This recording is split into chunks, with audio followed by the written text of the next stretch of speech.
दुनिया के लोग लक्ष्मी को घर में बुलाने के लिए मिठाई का डब्बा, शक्कर, गुड़ घर के अंदर, रसोई घर के अंदर रखते हैं। और दरिद्रता देवी कहीं हमारे घर में प्रवेश ना करे, दरिद्रता हमारे घर के अंदर ना आए, इसलिए लोग दुकान के दरवाजे पर, घर के दरवाजे पर नींबू मिर्ची टांग कर रखते हैं। क्या रखते हैं? नींबू मिर्ची। आप लोगों ने देखा होगा कहीं कहीं नींबू मिर्ची टंगा हुआ, तो कई लोग कहते हैं नींबू मिर्ची क्यों टांगते हैं? तो क्या नजर के लिए? नजर के लिए नहीं।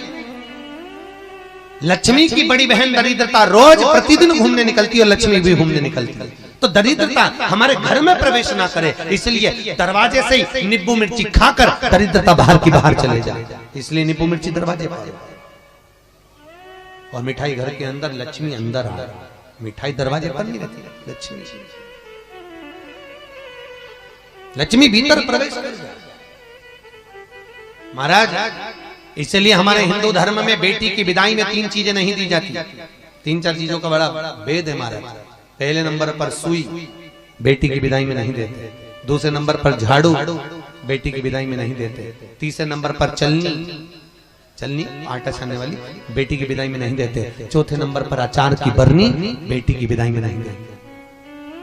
जिस बेटी की विदाई में अचार की बरनी दी जाती है, जिस बेटी की पहली विदाई में अचार दिया जाता है, उस घर में बेटी कभी सुखी नहीं रह सकती। वो तन से, मन से और धन से वो दुखी ही रहे, उसके घर में वो सुख नहीं भोग सकती कभी। इसलिए बेटी की विदाई में अचार नहीं देते। और आज के जमाने में तो बेटी के जो ससुर होते हैं वो 25 बार कह देते, बेटी तेरी मम्मी के हाथ का अचार अच्छा लगा, लिया। अब इनको बताए तो बताए कौन कि आचार क्यों बेकार वर्जित? वो दरिद्रता का भाव, वो दरिद्रता का निवास नहीं है।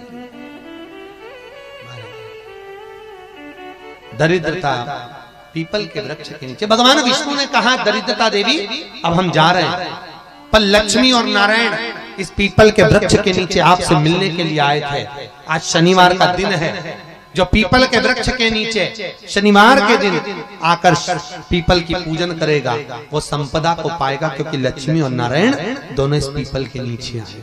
और सुनो ए दरिद्रता देवी, 7 दिन तक हम इस पीपल के वृक्ष के नीचे रहे हैं। इस पीपल के वृक्ष के नीचे जो 7 दिन पूजन पाठ अर्चना कुछ भी करेगा, वहां भगवान विष्णु की कृपा बनी रहे। इतने में दरिद्रता उठ के खड़ी हो गई। दरिद्रता ने कहा, बारे नारायण, मेरे वृक्ष के नीचे आप आए और आप ही आपका गुणगान गा रहे। नारायण, इस वृक्ष के नीचे एक दिन मेरा भी होना चाहिए। भगवान ने कहा, दिया। ए दरिद्रता देवी, 7 दिन में से एक दिन, रविवार का दिन, इतवार का दिन तुम्हारा रहेगा। जो पीपल के पेड़ के नीचे रविवार के दिन आएगा, दरिद्रता तू उसके घर में प्रवेश कर जाना, तू उसके घर में चली जा। इसलिए हमारे हिंदू धर्म में रविवार के दिन पीपल के वृक्ष के नीचे बैठा नहीं जाता, पीपल के वृक्ष के नीचे जाया नहीं जाता। पर भगवान बोले, पीपल के वृक्ष के नीचे अगर कोई खाली हाथ आएगा तो दरिद्रता तू प्रवेश करेगी, पर अगर पीपल के वृक्ष के नीचे अगर कोई रविवार को भी भूल से आ गया, उसके हाथ में अगर जल का पात्र हो, कुंकू का चोपड़ा हो, कोई सामग्री हो, तो उसके यहाँ तू प्रवेश नहीं करेगी, क्योंकि तुझे भाग वही मिल गया। दरिद्रता देवी ने हुंकारा। इसलिए महाराज, पीपल के वृक्ष के नीचे रविवार का सींचन नहीं है।